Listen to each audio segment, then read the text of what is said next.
4 gunshots ripped through the champagne-soaked elegance of Seoul's Skylight Gala. A server's platter of canapés exploded against marble because he was never a server. His target wasn't the crime lord making backroom deals. It was his estranged 6-year-old daughter, abandoned by the buffet like forgotten luggage. And between that suppressed pistol and the girl stood the one person everyone overlooked, Chloe Winslet, the black secretary they treated like furniture, the woman hired to schedule meetings and vanish. She didn't hesitate. She wrapped herself around the child like a human shield. Metal tore through fabric, then flesh. 4 bullets. 4 explosions of agony that shredded her spine and lungs as she became a wall of bone and will between death and innocence. In a single heartbeat, the ballroom discovered that the invisible woman was a weapon in disguise. And Yunwoo, the man who ruled the Jeumdo syndicate with an iron fist, was about to realize he'd been sitting across from a ghost for 8 months. If that moment already grabbed you, hit that like button. Tell us where you're watching from and stay to see what happens when Yunwoo discovers who Chloe Winslet really is. The moment Chloe Winslet stepped into Jeumdo Tower, she understood the rules of invisibility. Not literal her presence, her skin, her height made her impossible to miss in Seoul's corporate underworld. But there's a particular art powerful people master, looking through someone rather than at them, making you present and erased simultaneously. For 8 months, she'd been nothing more than Yunwoo's black secretary. 8 months of fetch this and handle that in flawless Korean that shocked people once, then became expected. 8 months of organizing meetings where fortunes changed hands, some transactions legal, most drenched in blood money. 8 months of watching, cataloging, hunting the man responsible for, but I'm getting ahead of myself. You need to understand what it's like to be treated as furniture with a pulse. CIA training? Irrelevant. Former special ops background? Unmentioned. The fact that Chloe could disassemble a Glock in 12 seconds, spoke 6 languages fluently, and had a photographic memory that had once cracked an international arms ring. Merely a curiosity when Yunwoo needed to intimidate foreign associates. A well-trained show dog performing on command. There's a particular brand of fury that ferments when you're simultaneously indispensable and invisible. When you're the only one who remembers security protocols, offshore account numbers, and which lieutenant has a gambling problem yet no one remembers your actual name. Hey, you. The American woman. Or most cutting. Nothing at all. Just a snap of manicured fingers. A dismissive wave. In those moments, Chloe would feel the rage coiling in her chest. A living thing that had driven her halfway across the world to this tower of glass and secrets. The same rage that burned the night she found her fiancé's body dumped in an alley with a Jeumdo calling card in his pocket. But she swallowed it down, buried it beneath neutral expressions and perfect posture. Used it as fuel for the long game she was playing. Because invisibility, she'd learned in Langley, was also power. The power to move unnoticed. To photograph documents left carelessly open. To overhear confessions people wouldn't make if they remembered you existed. That Friday evening at the Skylight Charity Gala, Chloe stood 3 paces behind Yunwoo as always watching the room while her boss charmed Seoul's elite. The ballroom glittered with power. Chaebols, politicians, K-pop royalty, all orbiting Yunwoo-like moths around a flame. Not just any flame, a inferno that consumed anyone who approached without offering something of value. Yo-hae-won, Yunwoo's 6-year-old daughter, looked like she wanted the earth to swallow her whole. Unlike her father, who commanded every room he entered, Hae-won stood isolated by the dessert buffet, tugging at her crimson gown like it was made of razor blades. She hadn't wanted to come. Chloe had overheard her pleading that morning, but Yunwoo insisted. Optics matter, he'd said coldly, even for a man who trafficked in violence and fear. Chloe had watched Hae-won for 8 months, watched her shrink from her father's rare explosions of temper, watched her face fall when he canceled their dinners for business emergencies, watched her eyes light up the one time he'd actually acknowledged her academic achievements. She noticed these things because no one else seemed to. Not the household staff, not the private tutors, certainly not Yunwoo himself. Chloe noticed the security breach immediately. 5 of Yunwoo's men clustered at the main entrance. 2 monitoring the VIP corridor, 0 with clear sightlines to Haewon, a blind spot the size of a crater. She'd flagged it twice in security briefings, only to be dismissed by the head of Yoonwoo's detail. The secretary should stick to coffee runs, he'd sneered in Korean, assuming she wouldn't understand the full contempt in his tone. The casual racism had stung less than the dismissal of a legitimate tactical concern. How many times had she seen danger approaching while others looked away? How many times had her warnings been ignored?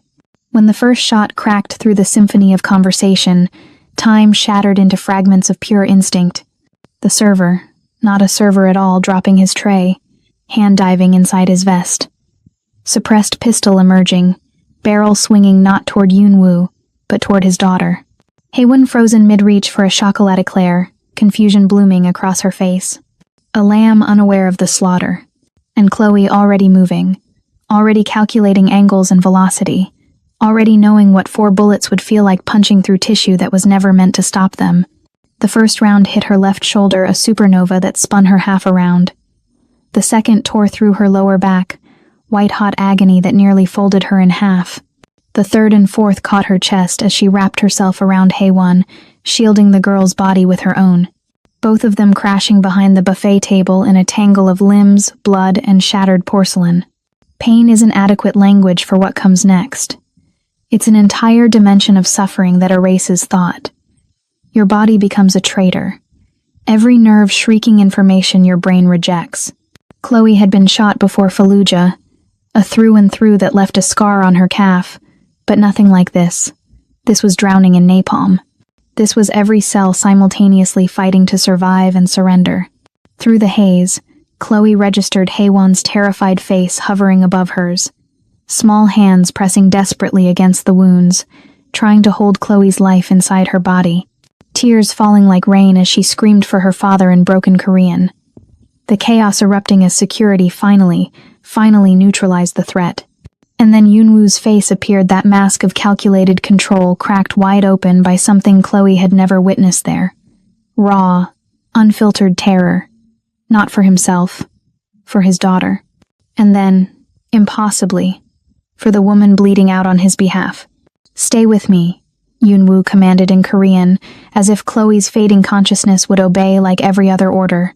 "Why would you—" He couldn't finish. Chloe tried to speak. Tried to explain it was just training, just muscle memory, just being in the wrong place at the right time. But all that escaped was blood. She wanted to say so many things in that crystalline moment about the evidence she'd been gathering in his private files, about her real reason for accepting this position, about her fiancé, about how, despite everything, she'd grown to care for this quiet, lonely girl now sobbing over her broken body. The last thing she heard before darkness swallowed her was Haewon's voice, fracturing with desperation. "Father, please don't let her die. Please." She saw the gun when no one else did. She saw what no one else saw. The irony wasn't lost on Chloe as consciousness slipped away. For once, the invisible woman had been the only one truly watching. If those 4 bullets shocked you, hit that like button right now. Tell us where you're watching from in the comments, and subscribe for the jaw-dropping moment that comes next when Yoonwoo realizes who Chloe Winslet really is. Chloe Winslet should have died on the ballroom floor of the Skylight Gala. 4 bullets at close range, severed spinal nerves, collapsed lung, the kind of damage that fills morgue drawers, not recovery wards. But Yoonwoo hadn't built the Gyeomdo Syndicate by accepting fate. While Seoul's best trauma surgeons fought to keep his secretary alive, Yoonwoo was waging a different war against the truth. In a private hospital waiting room, blood still staining his $1,000 suit, he scrolled through the personnel file he should have examined 8 months ago. The file that would change everything. 8 months earlier, Chloe Winslet stood in the lobby of Gyeomdo Tower holding a resume scrubbed so clean it could pass a polygraph. On paper, she was overqualified and underwhelming, a former corporate liaison with language skills and administrative experience. Nothing that would make Yoonwoo's people look twice. Nothing that would make them look at all. The interview lasted 7 minutes. Yoonwoo's HR director, a sharp-faced woman named Mrs. Baek, barely glanced at her credentials before sliding them across the desk like contaminated evidence. "Your Korean is adequate," she said in English, the implicit message clear. We'll speak your language since you're here. You understand Mr. Yoon's schedule is demanding. He requires someone who can blend into the background, someone who won't cause disruptions. Chloe understood perfectly. Someone invisible, someone disposable. She got the job. The first week, nobody used her name. You there became her primary identifier, followed closely by the American, and when they thought she couldn't hear, the black one. She fetched coffee in cups she wasn't allowed to drink from. She organized files she wasn't supposed to read. She stood in corners during meetings where men discussed shipments and territories and problems that needed eliminating, all while pretending she was part of the furniture. Furniture with a pulse, as one lieutenant joked after 3 shots of soju. The others laughed. Chloe smiled and refilled their glasses, her face a perfect mask while her mind photographed the shipping manifests left carelessly open on the conference table. Yoonwoo treated her like a voice-activated appliance. Coffee. Black. Now. Not please, never thank you. Just expectations delivered in clipped Korean, followed by dismissal. She learned his schedule, his preferences, his patterns. She learned which files he locked and which he assumed were safe, because who would suspect the secretary of being anything other than what she appeared? The racism was almost refreshingly honest. Mrs. Beck's assistant once asked if she could touch Chloe's hair, then did it anyway without waiting for permission. Security guards addressed her in exaggerated, slow Korean as if volume and simplicity could bridge some imagined gap. During a company dinner, a drunk executive asked Eunwoo if your girl could dance, then seemed genuinely confused when Chloe simply walked away. But the erasure cut deeper than slurs. It was being in a room where decisions were made and being so thoroughly dismissed that they discussed criminal operations as if she were a lamp. It was watching Eunwoo's lieutenant, Park, input the new security codes on the vault while she stood 3 feet away, holding his coffee, invisible enough that he didn't bother shielding the keypad. 7, 4, 2, 9, #*8, 3. She memorized it along with everything else. Account numbers, shell company names, the hierarchy of who reported to whom. The name of the man who'd been in charge of Southern District operations 2 years ago, before he mysteriously vanished right around the time her fiancé's body was found with a Jeomdo card in his pocket. Every slight, every dismissal, every moment of manufactured invisibility was armor. It was access. It was the long game. Chloe Winslet had learned patience in Langley. She could wait 8 months. She could wait 8 years if necessary, because furniture sees everything. And eventually, furniture remembers. The vinyl chair in Seoul National Hospital's private wing was designed for anxiety, not comfort.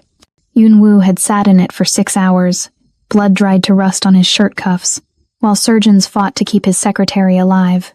Not his secretary. That was the problem crystallizing in his mind with each passing minute. He'd never known who she actually was. The tablet in his hands displayed a file that shouldn't exist. His head of intelligence, Mr.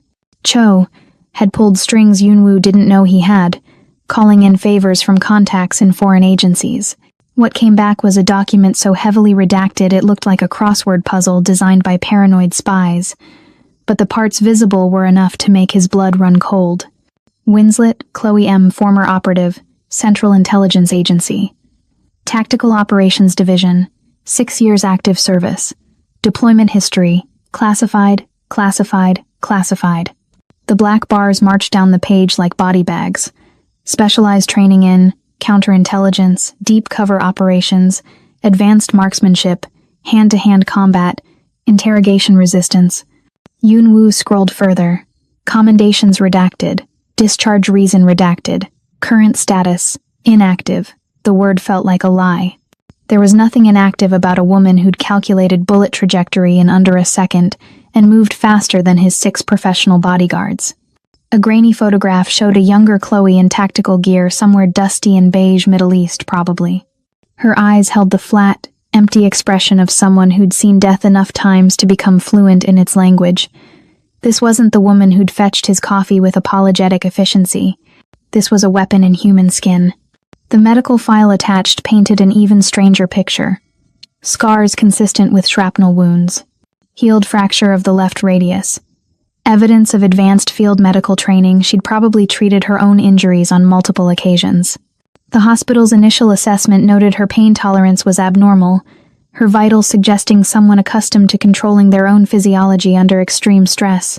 Yunwoo thought back to 8 months of interactions. How many times had she stood in his office while he discussed operations that could send him to prison? How many security codes had she seen? How many faces had she memorized? She'd been inside his home. She'd organized his personal files. She knew the names of his children, his mistresses, his accountants. She knew everything. The realization hit him like the bullets that should have killed her. Chloe Winslet had been hunting him.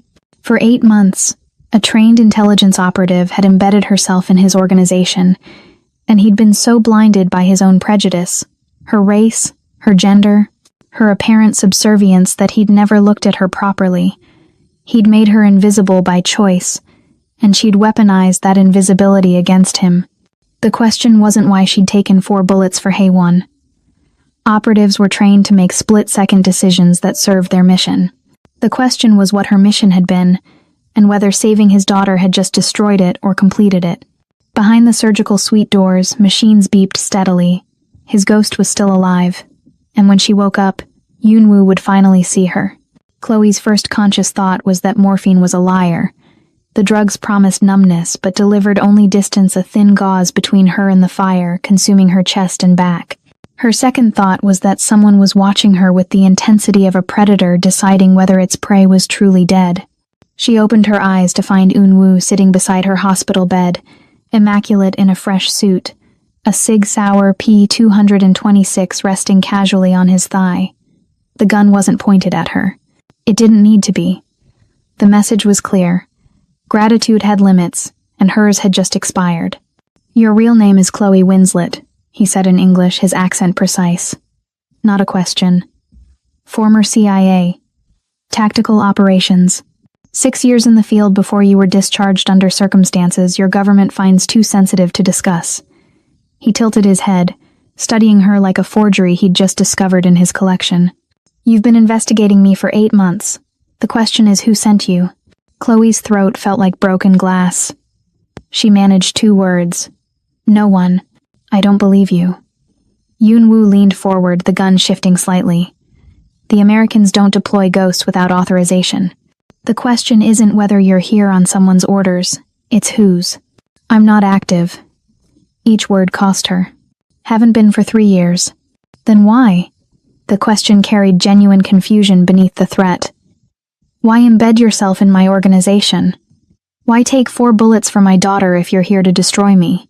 Chloe closed her eyes, calculating. She'd prepared a dozen cover stories for this moment, each designed to buy time, to deflect, to survive long enough to complete her mission. But lying required energy she didn't have, and there was something almost refreshing about the truth after 8 months of performance. "I came to be invisible," she said finally. "Your people see what they expect to see. A black woman, foreign, deferential, furniture that schedules meetings and disappears. I knew you'd never actually look at me." "Why?" Yunwoo repeated, harder this time. "Because 2 years ago your organization killed someone I loved." The words emerged flat, emptied of emotion by repetition in her own mind. "Marcus Chen, import-export consultant, or so I thought. He was investigating one of your shell companies. Someone found out. His body turned up in Itaewon with a Geomdo card in his pocket." Understanding flickered across Yunwoo's face, followed by something that might have been regret in a man capable of such things. "The Southern District situation. Before my time as head of operations. I know. I've spent 8 months learning your organizational structure. You weren't responsible." Chloe opened her eyes, met his stare directly. "But someone in your syndicate was. Someone you trust. Someone who's still breathing your air and collecting your money. So you came for revenge." "I came for justice." She paused, tasting blood. "There's a difference. I needed to be close enough to find them, invisible enough that they'd never see me looking." Yunwoo was quiet for a long moment, the gun still resting on his leg like a sleeping animal. "And my daughter?" "That was instinct," Chloe said. "Just instinct." The door opened so quietly that neither of them noticed at first. Haewon stood in the threshold wearing an oversized hoodie, her hair unbrushed, eyes swollen from crying. She looked younger than 16, and older than she should ever have to be. "Father," she said softly in Korean, "put the gun away." Yoonwoo's jaw tightened, but he didn't move the weapon. "This doesn't concern you. Go back to your room." "It concerns me more than anyone." "Hey." One stepped fully into the room, closing the door behind her with the careful deliberation of someone who'd rehearsed this moment. "She took 4 bullets meant for me. That makes it my business." "Haewon." I knew. The words dropped like stones into still water. Both adults turned to stare at her. I knew she wasn't just a secretary. I've known for months. Chloe felt her pulse spike despite the morphine. Yoonwoo's hand shifted on the gun. "Explain," he said, his voice dropping to that dangerous register that made lieutenants confess. Haewon moved to stand at the foot of Chloe's bed, positioning herself between her father and the wounded woman. 3 months ago, I came to the office late. I'd forgotten my literature textbook in the conference room.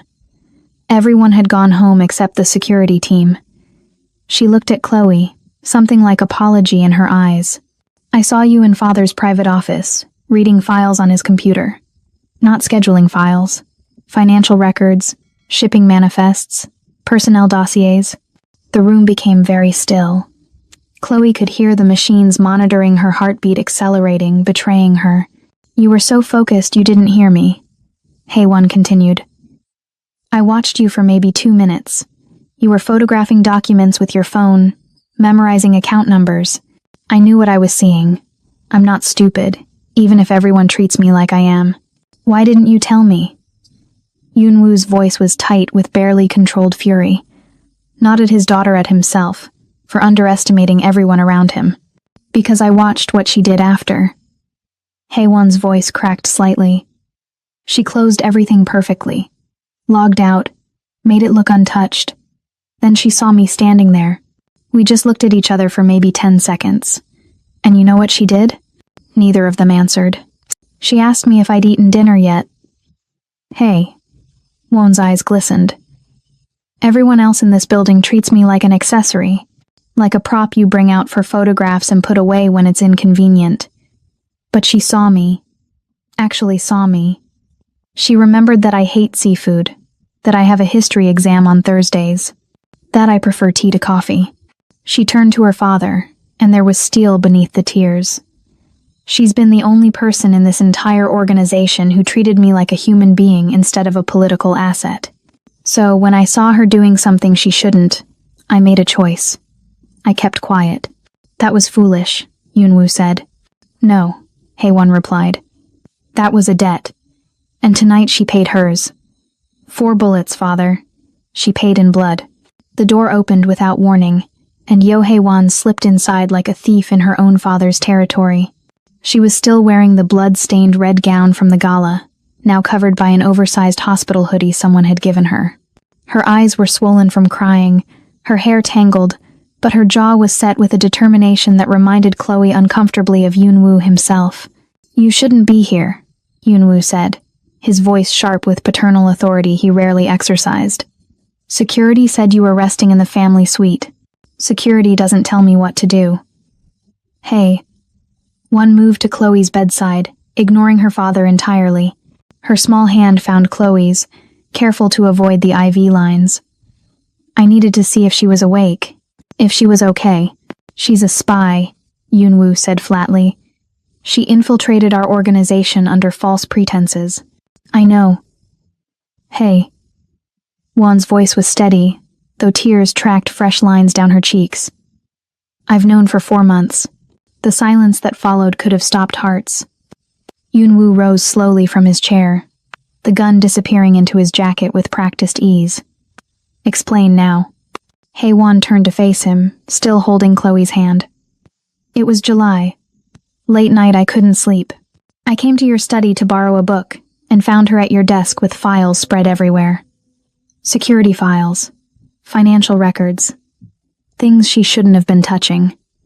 She looked back at Chloe. "She saw me immediately, didn't even try to lie about it, just asked if I was going to tell you." Chloe remembered that night with crystalline clarity, the terror of being caught, The calculation of whether a 16-year-old girl counted as a witness who needed silencing. The decision that had shaped everything since. Why didn't you? Yunwoo's voice was dangerous now. Why would you protect someone investigating your own family? Because she was the only one who treated me like a person. The words came out raw, years of loneliness compressed into a single accusation. She remembered my birthday when you forgot.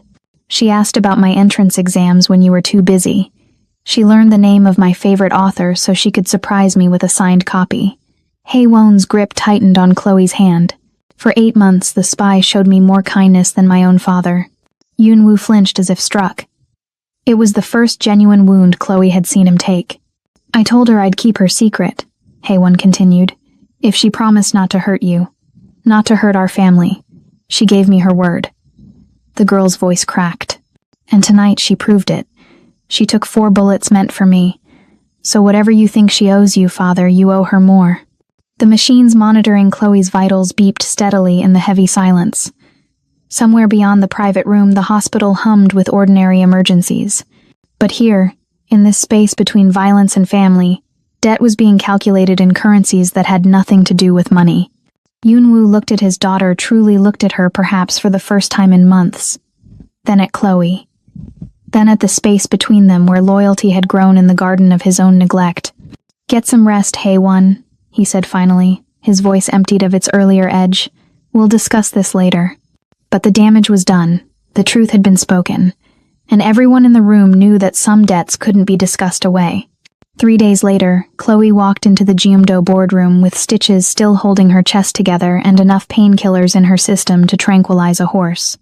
The tailored black suit Yunwoo had sent to her hospital room fit perfectly, though the fabric pressed against her bandages like a constant reminder of what she'd survived.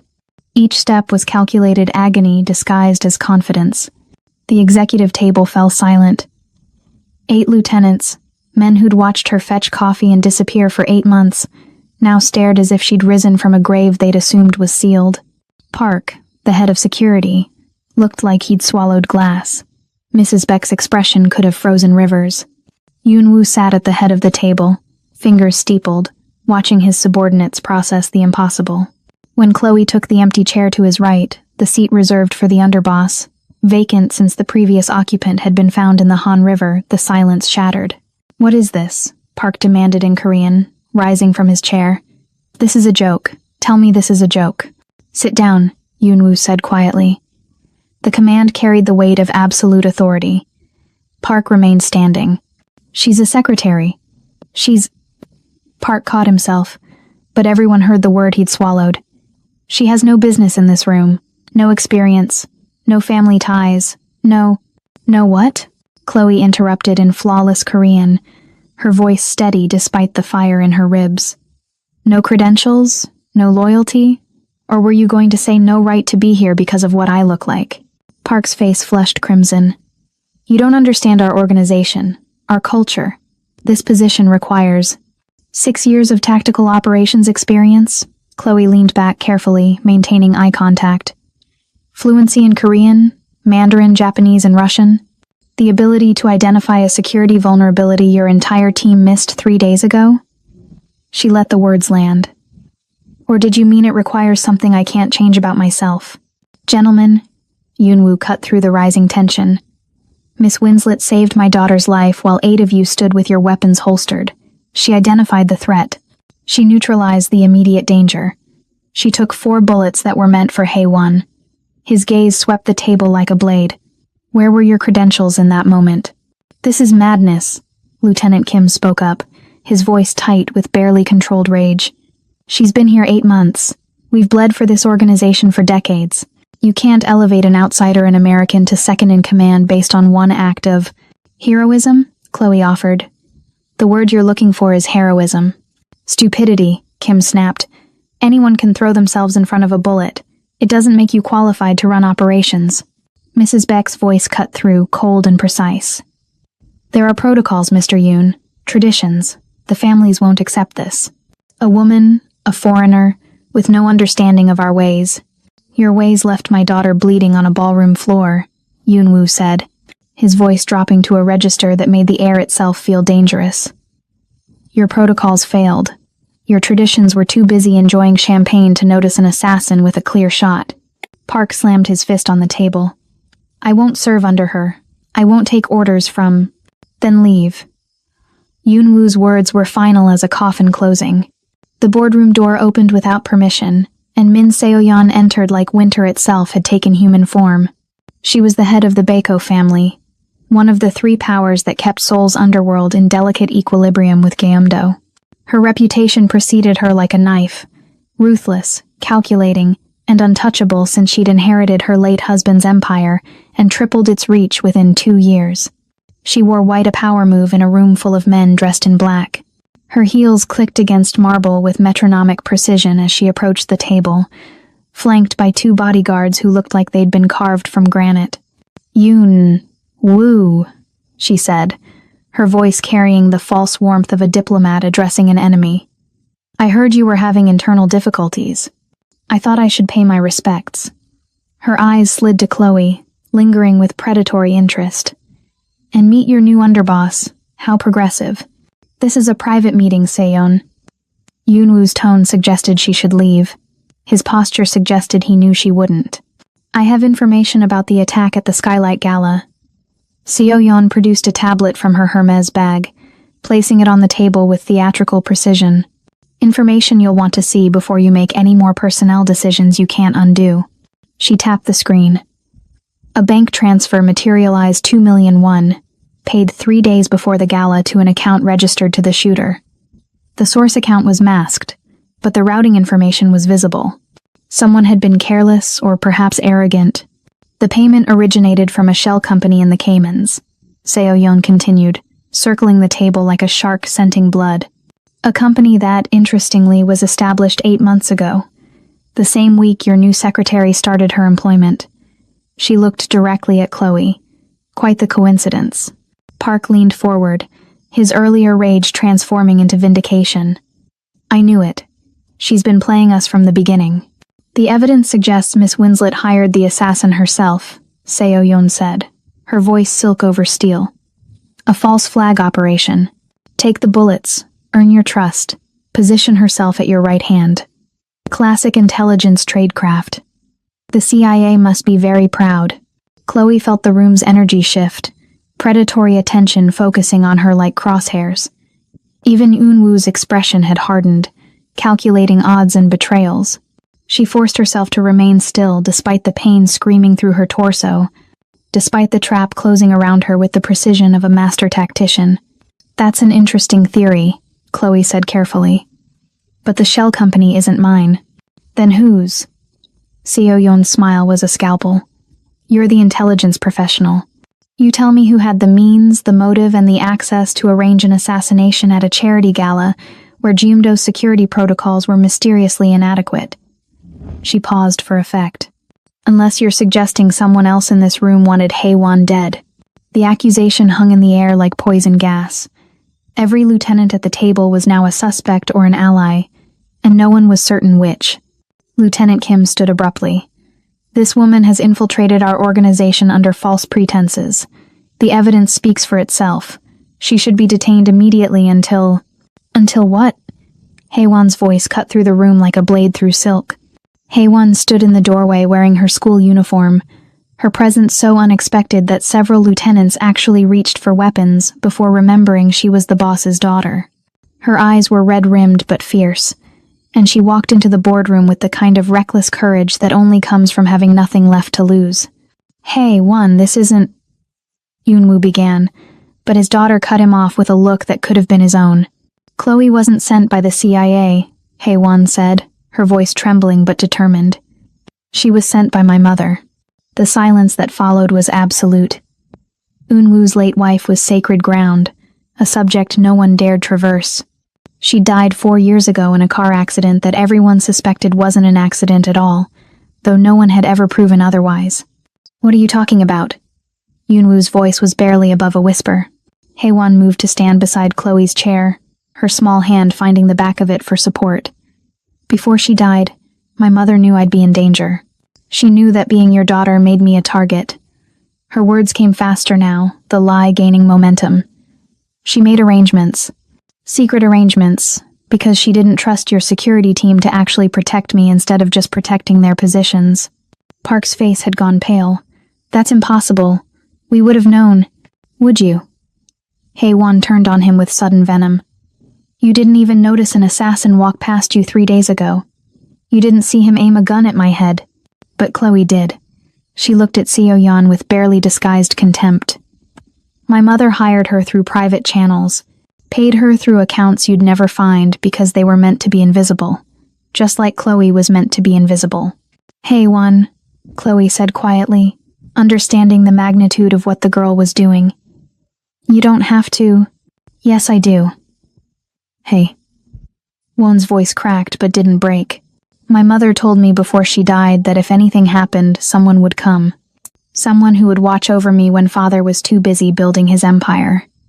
She turned to Yoon-woo, tears streaming now. She told me to look for a woman who didn't belong, who everyone would underestimate. She said that's how I'd know she was the right one. This is absurd, Lieutenant Kim protested. A convenient story with no way to verify. My mother kept a safety deposit box, Hae-won interrupted. At Worry Bank in Gangnam, box number 847. I have the key. She pulled a small brass key from her pocket. God knew where she'd actually gotten it and placed it on the table. The paperwork is there, the original contract, the payment records, everything. It was a masterful lie, Chloe realized with something close to awe. Specific enough to be credible, vague enough to be difficult to immediately disprove. And it exploited the one emotional vulnerability Yoon-woo had, his guilt over his late wife. Seo-yeon's expression had shifted from triumph to calculation. How touching, the dead wife's final gift. Though I have to wonder why this information is only surfacing now, after evidence of Miss Winslet's true background has come to light. Because I didn't think I needed to explain it, Hae-won said, her voice gaining strength from the rage underneath. Because Chloe was doing exactly what she was supposed to do, staying invisible, staying close, keeping me safe. Until she had to step in front of 4 bullets while your father's expensive security team stood around like furniture. Chloe watched the room's attention pivot between Hae-won's desperate performance and Seo-yeon's calculating skepticism. The chaos was perfect cover, exactly the kind of distraction she'd been trained to exploit. Her mind raced through 8 months of memorized data account numbers glimpsed over shoulders, shipping manifests left carelessly open, financial transfers discussed while she was treated like ambient noise. And there it was, the pattern she'd been too focused on her own mission to fully recognize until this moment. Lieutenant Kim, Chloe said, her voice cutting through the argument like a scalpel. You've been very vocal about my lack of credentials, very concerned about tradition and protocols. Kim's eyes narrowed. What's your point? My point is that for someone so concerned about organizational security, you've been remarkably sloppy with your personal finances. Chloe kept her tone conversational despite the pain radiating through her chest. The shell company Seo-yeon mentioned? It's not mine. But I recognize the routing structure. It matches the pattern of 17 other accounts I've seen in the past 8 months. You're deflecting, Kim said. But something flickered behind his eyes. Fear, maybe. Or the calculation of someone caught between fight and flight. Account GK 2847 at Hana Bank, Chloe continued, pulling numbers from memory with the precision of a surgical strike. Registered to a holding company in Singapore. You used it to pay off your gambling debts in Macau, 3 million won in March alone. I know because I filed the expense reports that covered your business trip. Park leaned forward. How would you know his personal? Because I was invisible, Chloe said simply. Because Lieutenant Kim left his banking statements on the conference table while he went to take a call. Because he discussed his Macau contacts in this very room while I was refilling water glasses. She looked directly at Kim. Because people don't guard their secrets around furniture. Kim's face had drained of color. This is ridiculous. She's making up numbers to save herself. Account GK 2847, Chloe repeated. Want me to tell everyone what the GK stands for? Jeomdo Korea. You've been siphoning funds through dummy accounts for at least 2 years, maybe longer. Small amounts, carefully structured to avoid audits. Except you got greedy. The gambling debts piled up. And someone noticed. Who? Yoonwoo's voice was winter itself. Ask Seo-yeon, Chloe said, watching the other woman's expression carefully. She didn't come here with that evidence because she's concerned about Jeomdo's internal security. She came here because Lieutenant Kim has been her asset for months, maybe years. And when he failed to kill Haewon at the gala, she decided to cut her losses and frame me instead. Seo-yeon's smile didn't waver, but her eyes had gone flat and cold. That's quite a story. No proof, of course. Just the desperate accusations of a cornered spy. The proof is in Kim's accounts, Chloe said. The ones he thinks are hidden. But I can give you the numbers right now. Every single one. Because I've been watching him for 8 months, memorizing every careless mistake he made while he looked right through me. Kim was on his feet now, hand moving toward his jacket. Park moved faster, his gun clearing leather and leveling at Kim's chest before the lieutenant could draw his own weapon. The boardroom erupted into controlled chaos, weapons drawn, alliances recalculating in real time. Don't, Park said quietly. For once, he and Chloe were on the same side. Lieutenant Kim made his move too late and too desperately. His hand barely touched his weapon before Park's bullet shattered his kneecap, dropping him to the marble floor with a scream that echoed off the boardroom's glass walls. 2 more of Yoonwoo's men had him pinned within seconds, his face pressed against the floor where Chloe's blood had pooled 3 days earlier. Seo-yeon watched the scene unfold with the detached interest of someone observing a chess game that had stopped being interesting. How unfortunate, she said, her tone suggesting it was anything but.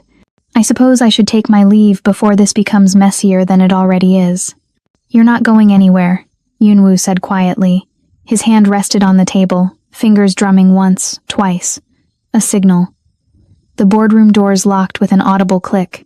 Seo-yeon's bodyguards tensed but didn't draw. They were outnumbered 4-1, and everyone in the room knew it. You orchestrated an attack on my daughter. Yoonwoo continued, rising from his chair with the slow deliberation of a man deciding between execution and war. Used one of my own men to do it. That requires a response. Seo-yeon's smile never faltered. Prove it. My organization will stand behind me. This will trigger a conflict that will cost us all more than you're willing to pay. She glanced at Chloe. Unless you'd prefer to let your new underboss handle negotiations. She seems resourceful. The standoff hung in the air, sharp and unstable. Then Yoonwoo did something unexpected. He looked at Chloe, truly looked at her, not through her, and asked a question that felt like a grenade with the pin pulled. What do you want? Chloe met his gaze, aware that every person in the room was calculating her answer, weighing her value against their own survival. I want access, she said simply. Complete access to your organization's files from 2 years ago. Southern District operations, personnel records, financial transactions, everything. To find your fiancé's killer, Unwoo said. Not a question. Yes.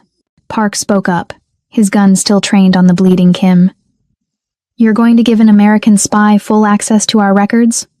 After everything, she took 4 bullets for my daughter while the rest of you stood watching. Yoonwoo said, his voice carrying the weight of a decision already made. After everything, she identified the traitor in this room when none of you saw him. He turned back to Chloe.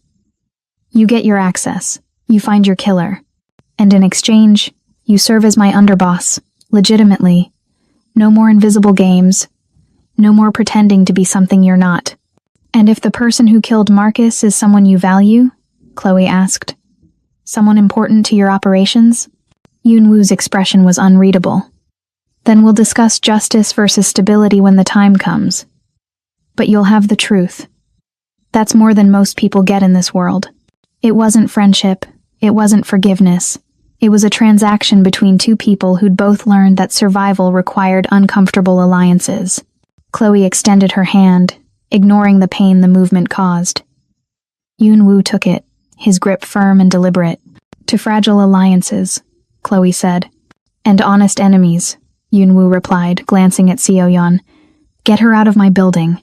As Seo-yeon was escorted out with poisonous grace, Haewon appeared at Chloe's side again, her hand finding Chloe's arm with the desperate relief of someone who'd just watched everything nearly fall apart. The girl said nothing, but her grip spoke volumes about debts paid and lives saved and the strange mathematics of loyalty.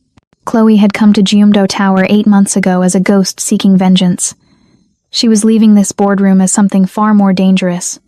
A woman with power, access, and nothing left to lose. The game had changed, and this time everyone would see her coming.